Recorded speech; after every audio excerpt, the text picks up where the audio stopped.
Today I have some thrift flips for you, so let's get started. We'll start with this bread box I purchased from a garage sale for about $5. I started by cleaning it up, and then I gave it a coat of the Rust-Oleum chalked paint. I did not paint the inside, but I did go over the outside a couple times, making sure to get into the grooves of the bread box. Next, I added an IOD transfer to the front of the box. It didn't come off perfectly because of the ridges, but I went ahead and kept going. After that, I distressed the front, and it looks like it was meant to be that way. And this is how it turned out.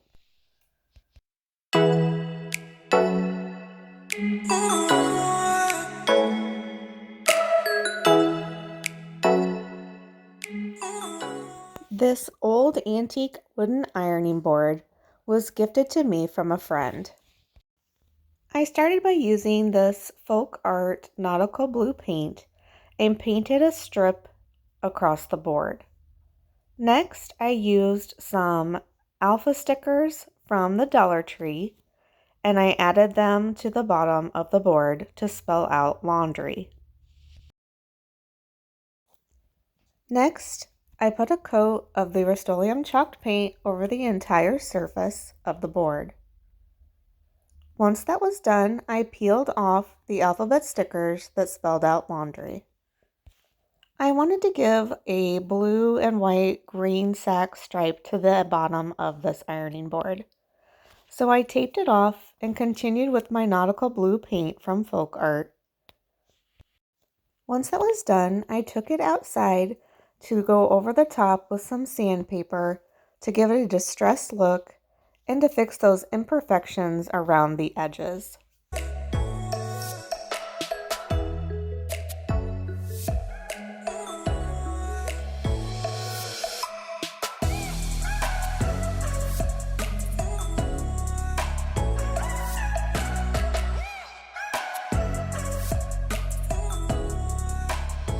I sanded a little bit more and then blew off the dust from the sanding.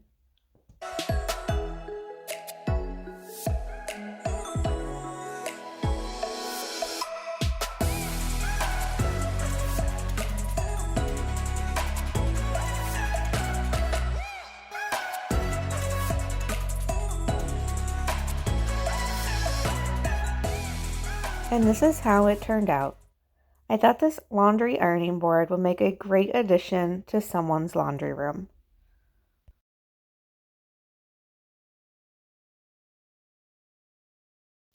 This next project was a free curbside find. I loved the shape of it and the spindles of the arms and the legs. Since this chair was just the frame, it needed a seat, so I cut a piece of plywood out to attach to the seat. I came back in and gave it a fresh coat of my favorite Rust-Oleum chalked paint. Next, it was time to pick a fabric for the cushion. I used some layers of batting for the cushion part, and I ended up going with this yellow, gray, and white fabric, and this is how it turned out.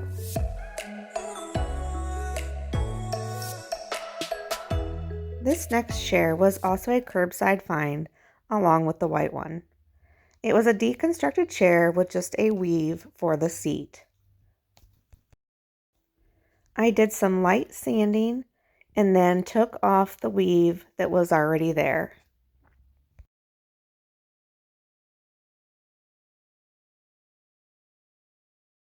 There were a ton of nails, but I finally got everything off.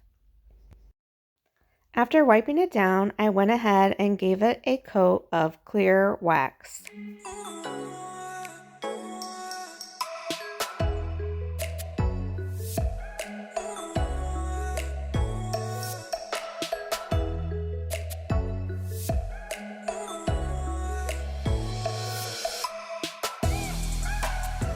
Next, I purchased this webbing off of Amazon along with some finishing nails.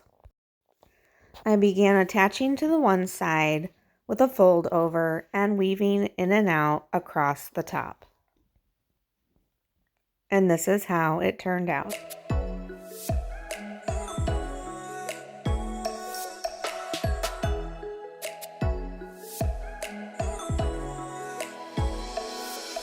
My next flip is yet again another chair. This old style wood rocker was in pretty good shape. I wanted to give it a new coat finish, so I began by doing lots of sanding and sanding it down.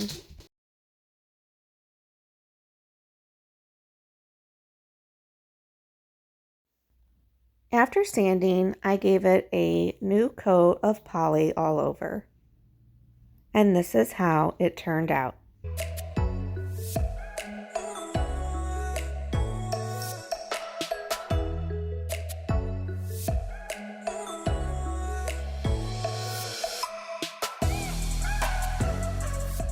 This last chair I picked up was another rocker. The seat was in great condition. I needed to take off some of the top of the back where it had split apart. Next, I covered the caning part on the seat so that I could paint the rest of the chair. I ended up using this flat black Rust-Oleum Painter's Touch spray paint, and I gave it about 2 coats of paint. I had a lot of trouble getting the veneer that was busted across the headrest off. I had done some sanding, but even after painting, you could still see it there. I thought of covering it with some different kinds of paper, but did not like the way that it looked. So I ended up just using my own texture and then spray painting it with the flat black again. And this is how it turned out.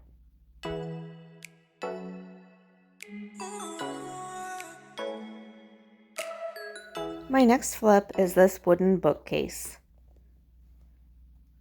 It had quite a few marks on it and was discolored, so I wanted to try to strip the paint because I wanted to get it down to its natural wood state.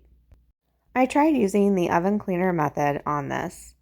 I sprayed the whole bookshelf, I let it sit for a few minutes, and it bubbled in a few places, but really it did absolutely nothing for the bookcase.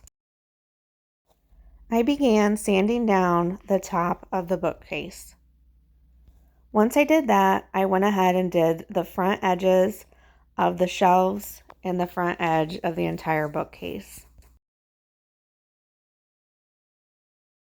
Once I was done sanding, I painted the back and the shelves a flat black paint that I had on hand. After that was dry, I went ahead and gave the wood pieces that were exposed a coat of clear wax. And this is how it turned out.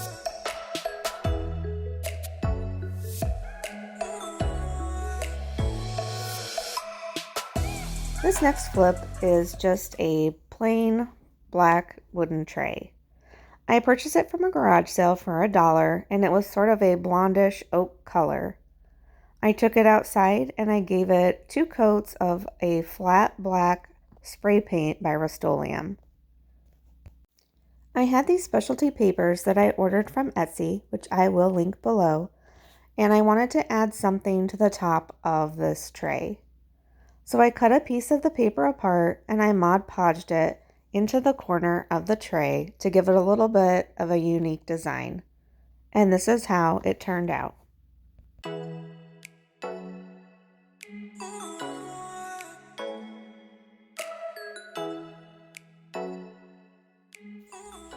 I found this 3-drawer nightstand at a thrift shop for $9.99. It was painted a silver color with some gold hardware. It had a little bit of a rough spot on the top, so I took my orbital sander and tried to smooth it out a little bit. I removed the hardware pieces from the drawers, and I started to paint it in a Rust-Oleum chalk paint in sort of a creamy white color.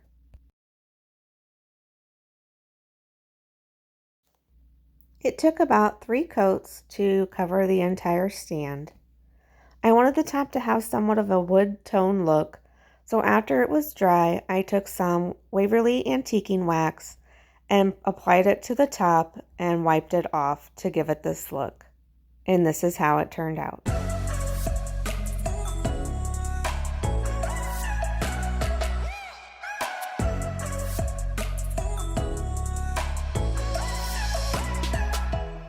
I found this wooden wine rack at my local Goodwill for $7.99. It wasn't in too bad of shape, but I wanted to change the color to give it a little more of an updated look. I took the top apart from the bottom and I completely sanded it down. Once it was sanded, I applied a clear coat of Waverly wax across the top to give it more of a raw wood look. I painted the bottom part in the Rust-Oleum chalked paint and distressed all around the outside and the edges of the wine rack.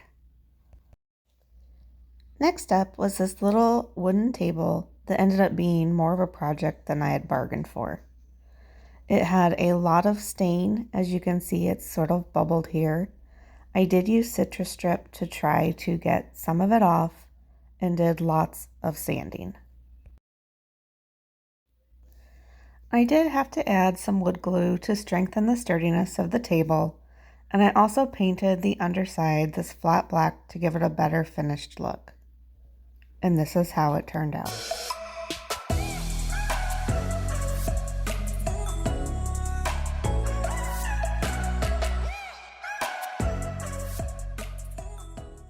My final flip is an easy one. I had picked up this piece of glass at a thrift shop for $1 and also this antique doorknob at an auction. Next, I added some clear Gorilla Glue to the rim of the glass piece and then added the doorknob to the top for this glass cloche. And this is how it turned out.